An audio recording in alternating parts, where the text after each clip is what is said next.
Shalom Aleihim, saudara-saudaraku yang dikasihi Tuhan Yesus Kristus. Salam sejahtera buat saudara semua dimanapun saudara berada. Damai sejahtera kiranya melimpahi saudara-saudara. Yohanes 20 ayat yang ke-14 sampai dengan 18. Sesudah berkata demikian, ia menoleh ke belakang dan melihat Yesus berdiri di situ. Tetapi ia tidak tahu bahwa itu adalah Yesus. Kata Yesus kepadanya, "Ibu, mengapa engkau menangis? Siapakah yang engkau cari?" Maria menyangka orang itu adalah penunggu taman, lalu berkata kepadanya, "Tuan, jikalau Tuan yang mengambil dia, katakanlah kepadaku di mana Tuan meletakkan dia, supaya aku dapat mengambilnya." Kata Yesus kepadanya, "Maria." Maria berpaling dan berkata kepadanya dalam bahasa Ibrani, "Rabuni," artinya guru.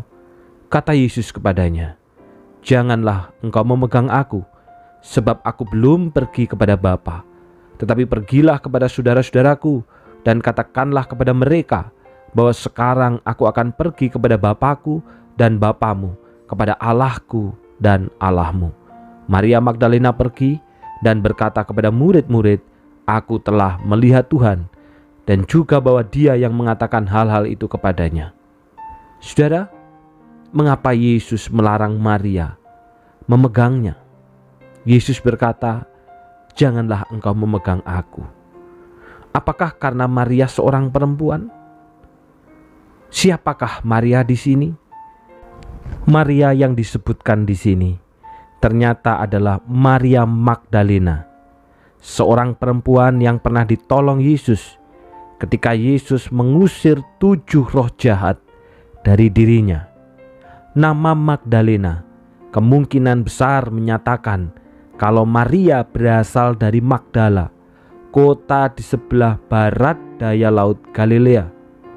Setelah Yesus mengusir 7 roh jahat darinya, dia menjadi salah satu pengikut Yesus.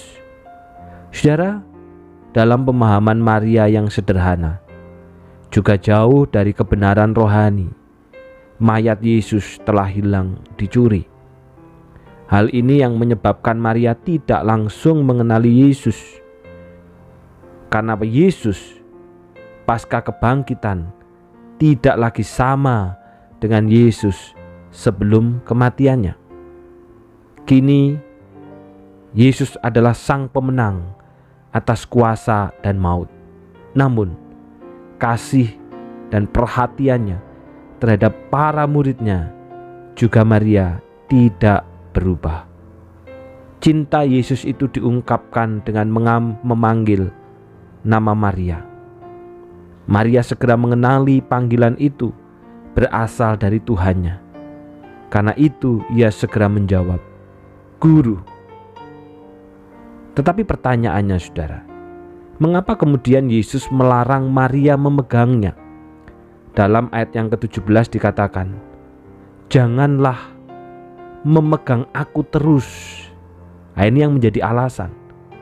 Yesus bukan melarang Maria memegangnya, tetapi Yesus melarang karena Maria memegangnya terus. Dalam terjemahan TSI dikatakan, "Janganlah memegang aku terus." Sangat mungkin, saudara, ketika Maria mengenali Yesus, ia segera sujud menyembah dan mencium serta memegang kedua kakinya dengan erat, seakan-akan Yesus tidak akan dilepaskannya lagi. Maria takut, jangan-jangan sekali lagi ia bisa kehilangan Tuhannya. Namun kemudian Yesus menegaskan bahwa tugas Maria bukan hanya bersukacita karena menjadi saksi kebangkitan, tetapi juga memberitakan kebangkitan Yesus kepada para murid yang lain. Saudaraku, apakah kita juga seperti Maria? Begitu bahagia ketika kita merayakan Paskah, ketika kita merayakan kebangkitan Tuhan, ketika kita meyakini bahwa Yesus sudah bangkit dan menang atas kuasa maut. Tetapi hanya sampai berhenti di situ. berhenti kepada sukacita, berhenti kepada kegembiraan, berhenti hanya sampai pada menancapkan komitmen. Tetapi kemudian setelah itu semua berlalu begitu saja.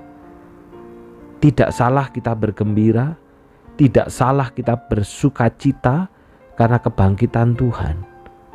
Tetapi tugas kita adalah menyaksikan kebangkitan Kristus itu kepada siapapun yang kita temui, dengan kata-kata, dengan hidup kita, dengan kebaikan kita, dengan perilaku kita, dengan perbuatan kita, dengan pikiran kita yang sudah diubah Kristus melalui kematian dan kebangkitannya. Karena itu saudara, mari kita tidak hanya berhenti bersukacita, bergembira oleh karena kebangkitan Kristus, tetapi mari kita juga melanjutkan sukacita dan kegembiraan itu dengan memberitakan kebangkitan Kristus kepada siapapun yang kita temui, sehingga kebangkitan itu menjadi pengharapan bagi mereka yang putus harapan, memberi kekuatan bagi mereka yang lemah, memberikan sukacita bagi mereka yang sedang dalam keadaan kesusahan.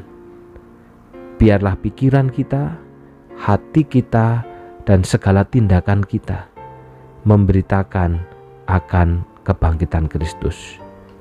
Mari kita berdoa. Bapa yang di surga, seringkali kami pun sama seperti Maria, begitu gembira, begitu sukacita ketika merayakan akan kebangkitan Tuhan, tetapi hanya berhenti kepada kegembiraan itu, sukacita itu, berhenti kepada menancapkan komitmen, dan setelah itu tidak ada apapun yang kami lakukan dalam hidup kami. Hari ini melalui kisah ini, melalui pemberitaan firman-Mu, kami diingatkan bahwa tugas kami bukan hanya bergembira dan bersukacita karena kebangkitan Tuhan, tetapi tugas kami adalah memberitakan kebangkitan Tuhan itu kepada orang-orang di sekitar kami yang belum percaya kepada Engkau, kepada suami, kepada istri, kepada orang tua, kepada anak-anak, kepada cucu, kepada menantu, kepada pegawai, kepada karyawan kami, melalui pikiran kami, hati kami, dan tindakan kami yang sudah diubahkan oleh karena kematian dan kebangkitan Tuhan. Sehingga setiap orang yang melihat pikiran, hati, dan segala tindakan kami, mereka melihat Kristus yang hidup itu. Tuhan tolong Bapa seluruh jemaat-Mu supaya boleh menjadi saksi kebangkitan Tuhan di tengah-tengah, di tempat Tuhan menempatkan kami. Terima kasih Bapa, di dalam nama Tuhan Yesus kami sudah berdoa. Amin. Tuhan memberkati.